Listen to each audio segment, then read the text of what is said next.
Welcome to Where Parents Talk. I'm Lianne Castelino. Our guest today is a father of two and a clinical psychologist who's been in practice for over 40 years. He's also a speaker and a consultant who's worked with multinationals and governments. He is also an author of more than 10 books. Dr. Hank Weisinger has recently co-authored a book called The Unlikely Art of Parental Pressure, a positive approach to pushing your child to be their best self. He joins us from Norwalk, Connecticut. Thank you so much for being here today. No, my pleasure. Happy to be here with you. I wanted to start by saying, obviously, the title of your book is just so attention-grabbing and certainly incredibly resonant for the world that we live in. Perhaps a natural starting point may well be to define pressure. Well, there's all different types of pressure. And I would say everybody listening, it's a universal experience. Experience is the feeling of pressure when you are in a situation where the outcome is uncertain and the result is dependent on your performance. So that could be giving a presentation, it could be taking a test, whether it's a driver's test or a college test. Now, parental pressure is defined as expectations that the child feels are impossible or exceedingly difficult to accomplish. And the more important those expectations are to the child, which might be phrased in, I don't want to let my parents down, the more pressure that child will experience. So while we all experience pressure, when we're in an important situation, the outcome is important, the results are dependent on us. Parental pressure, again, is the child feeling these expectations are impossible for me to meet, and they're really important. It's interesting because you and your co-author have gone so far as to call parental pressure of this kind a global pandemic of its own. Why do you describe it that way?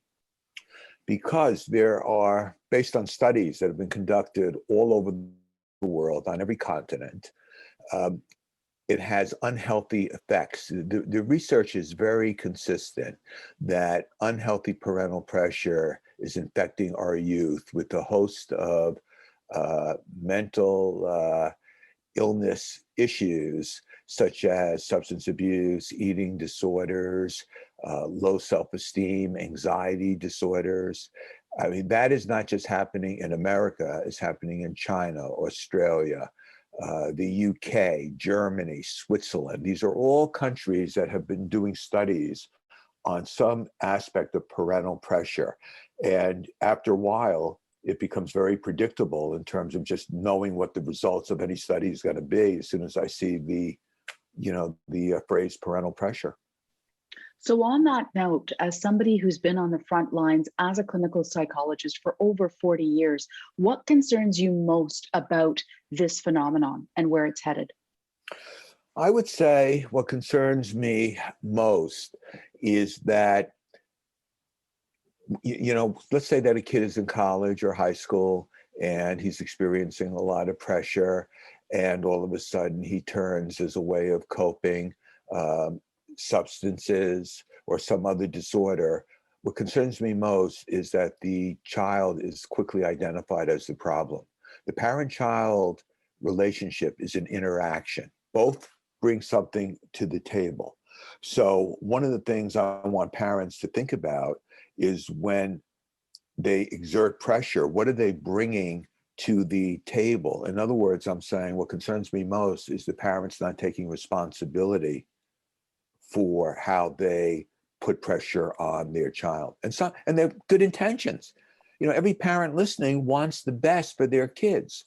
And on a concrete level, parents many times inadvertently put pressure on their kids by saying things like, this test is really important. See, the more important you make something, the more pressure you experience.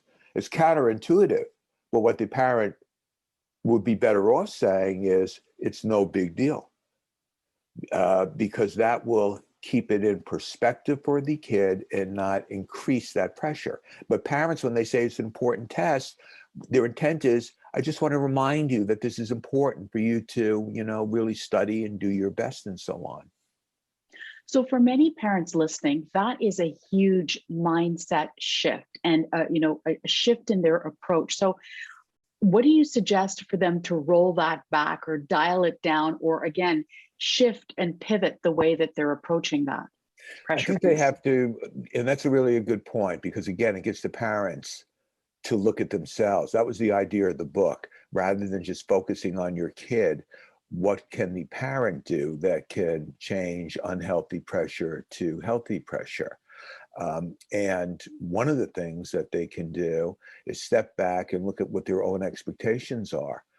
Are their expectations based on their own aspirations that they're putting on the kid? Did the parents really want to be doctors, so now they want their son to be a doctor or their daughter to be a doctor? Did the parents really want to be Olympic athletes, so now they push their kids into a sport that the child may or may not have any interest in? So I think when the parents start to look at their own expectations, where do they come from? How are they formulated? Are they realistic? It would certainly be unrealistic for most parents to think that their kid is going to be the top student in every endeavor that they take, whether it's on an athletic field or whether it's on, on the stage or in a classroom. So stepping back, looking at yourself. Why are you doing this in the first place in terms of exerting pressure? I want parents to think of, how do they apply pressure? Do they guilt the kid? You know how much money we spent on giving you lessons to do this, and now you're not even trying, and so on? I mean, those are everyday comments that parents tend to make. And again, the paradox is they're not doing it to hurt their child. They are doing it because they think it helps their child. So on that note about expectations, if we were to sort of get even more granular about that point, why are expectations being set so high? In other words, what are the contributing factors to the expectations and then ultimately to the pressure that's being exerted? I would say that the major reason is that parents tend to see, not all parents, but what I like to call pressure parents, they see the world as a very competitive environment, a dog-eat-dog world. That's why it's no longer keeping up with the Joneses. You got to be better than the Joneses. It's not just going to a good school, it's going to a better school than other people, because they think that will give their kid an edge. Think of the cheating scandal, the varsity blues scandal. I mean, that really exemplified that many parents are willing to do anything, even violate the rules, to get the best for their child. And I think a lot of that is because of the competitiveness. And as a result of the competitiveness, these parents are thinking that in order for my son or daughter to be the best, they have to be perfect. So now they develop a sense of perfectionism. No, whatever the kid does, it can always be better. It is, quote, never good enough. And they make everything really important. This is the most important test of your life. How many times did I say that? This is the most important test of my life. I've probably said that at least 1,000 times going through undergraduate and graduate school. I can't even remember all those, quote, important tests. And then because it's competitive and you have to be perfect and there's only a few opportunities, there's not enough to go around for everybody, you got to do it now. And that's where the urgency starts to come in. Now, if you're on the receiving end of that, that is a tough way to be living every single day. A Chinese student told me that the best part of his day was walking to school and home. He said, now it's the worst. It's like walking under a dark cloud, because all he is thinking about is how well he has to do in school. And that's what is happening. And as I said, global pandemic, it is worse in other countries. We are going to talk a bit more about the global pandemic and its impact on parental pressure. But I do want to address the college scandal that you brought up. I wonder, given what you do for a living and how long you've been doing this, and you've sort of seen the evolution on different levels, what, if anything, struck you or even surprised you or didn't surprise you about that college scandal, which, you know, basically started in the States but grabbed international headlines in a hurry? Well, it didn't surprise me in terms of what parents would do. Is there really any different than somebody writing a check out for millions of dollars to an endowment fund to get their kid into a particular school? That happens every day. I think we seem to accept that, but what was really surprising is the lying to their own kids. And I will tell you what I think that gets to the heart too, is these parents did not trust their kids to succeed. They thought they had to give them a boost, that they are not capable of doing it on their own. Think if if you were a kid and you found out your parents did that, how would that make you feel? And what it also told me is that the parents, much more than I thought, are really self-centered rather than focusing on their kid. Can any parent really rationally think that it's beneficial to their son or daughter to get them into a school via cheating, having somebody take their test, forging documents? So that tells me, as a psychologist, these parents are thinking of themselves. I'm not paying $500,000 to somebody to get my son into Harvard. I'm paying that $500,000 so I can say that my son goes to Harvard. And that is one of the things I want parents to think about. Are there expectations about their own needs, or are they truly about the child's need? I spoke to a group of parents once on the subject of finding the best fit for college for your teen. And what I wanted them to realize is that the best school they can get into is not necessarily the right school. So one of the things that concerns me is that parents are not concerned with getting their kid into the right environment. They think of it as getting it into the best environment. So I can get my kid into a Yale or Harvard, but what for? The school's going to be too hard for them. Why would any parent want their kid in a school where the demands of the school outmatch the resources that the child has? That's what creates a sense of feeling overwhelmed and stressed out. And then the parents will say, well, take a stress management class or counseling. That's what concerns me, is that many parents do not have the insight that they are contributing to the pressure that their son or daughter experiences. I want to talk a little bit about the research that went into your book. And part of the research yielded, 8 different evidence-based strategies. So let's talk a bit about the background in terms of what you did as it relates to the research into this book. Okay. I started out with the premise, and the premise was that there are some kids who are very successful and have 0 mental health issues, at least not diagnosable ones. There are other kids who may or may not be successful, but they have mental health issues.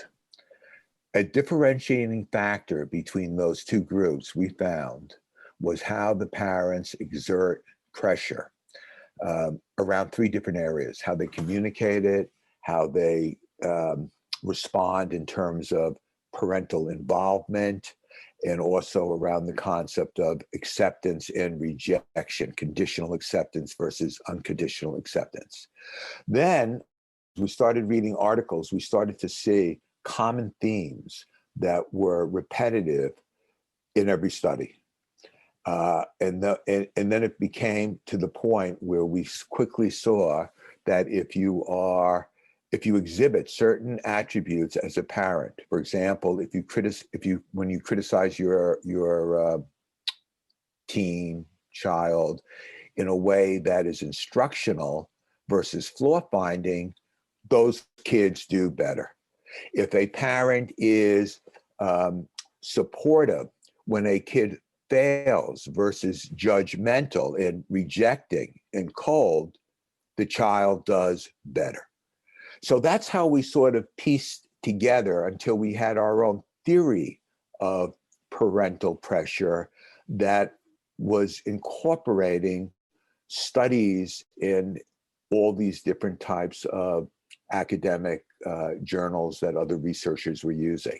And then our clinical research would be interviewing parents, interviewing students.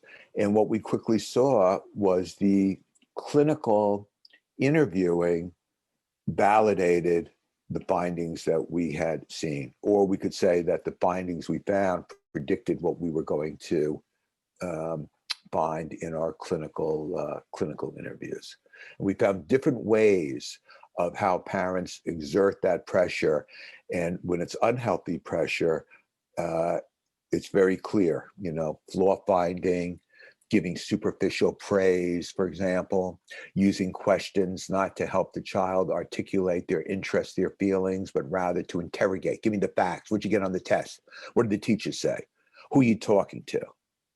That's what we saw. That's what served the research. And then, we have a chapter for parents on helping your kid perform under pressure. Again, those were all evidence-based strategies. For example, the parent who minimizes the importance of a situation rather than over-exaggerates it will help their child perform more effectively under pressure. The parent who preaches that you will have multiple opportunities versus this is a do or die situation. This is the biggest opportunity you're ever going to get. Don't blow the interview, versus the parent who says there's going to be hundreds of interviews.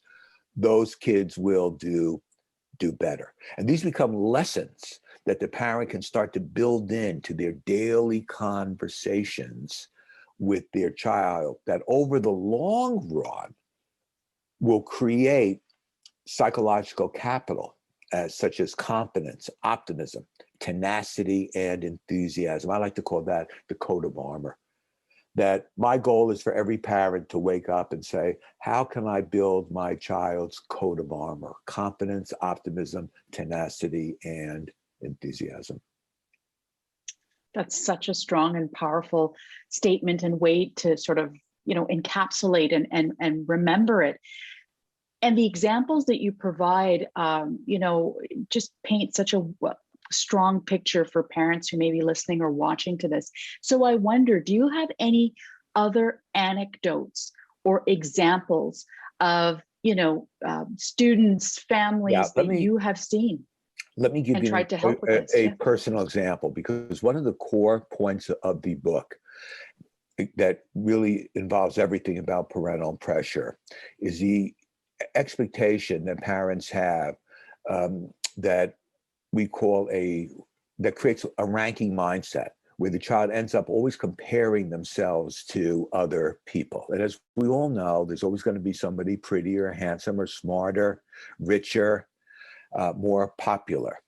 So the idea here is, instead of teaching your child to beat the other guy, to be competitive in that sense, is to focus on being the best person they can, their personal best. For example, when my son was in 5th grade, he shows me a science project on tornadoes. And he did it all by himself on a big white piece, of cardboard.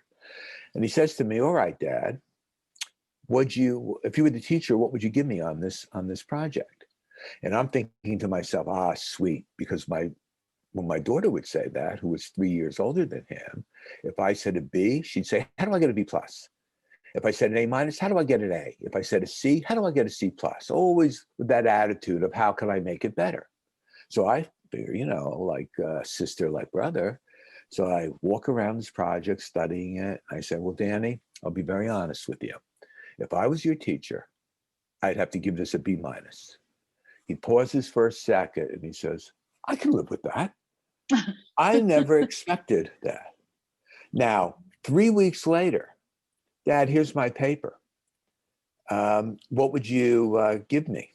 And I'm thinking you want to be honest. Now, I now know no matter what grade I say, he's going to say, I can live with that.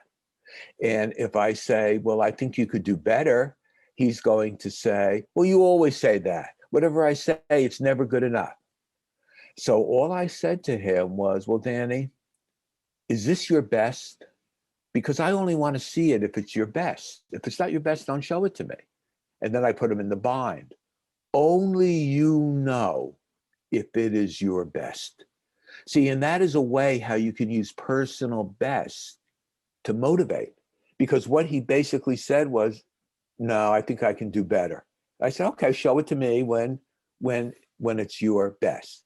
Now, the irony is years later, so that was when he was maybe 14. Now he is 31. So he will send me something that he wrote to edit. And I will often say to him, Danny, this is good enough. And he will now say to me, I don't want it to be good enough. I want it to be really good. So that's how that played out, 17 years later. I will give you another example. I had a patient, 18 years old, a student at UCLA, and he came to therapy because he wanted to tell his parents that he was gay. And his fear, of course, was rejection. So I did some work with him and got him ready. And then he told his parents he was gay in my office. We had sort of predicted the reactions, but to make the long story short, his mother came down with migraine headaches. 2 days later, I referred her to a friend of mine, and he felt great. And that is an example of how the pressure was reduced when he could become assertive and feel safe to express his feelings.